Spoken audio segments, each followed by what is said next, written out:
Good morning, all. This story shows how Vikas is a very dedicated employee and he was thinking about solving the company's problem every day.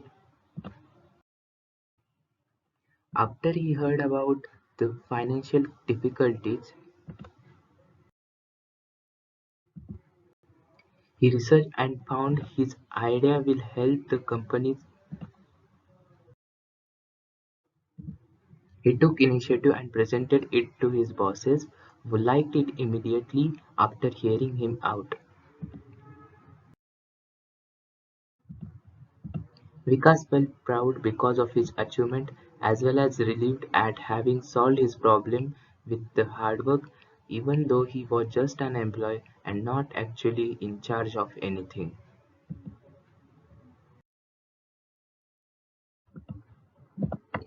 The moral of the story is that you should always believe on your own ideas and never afraid to take risks.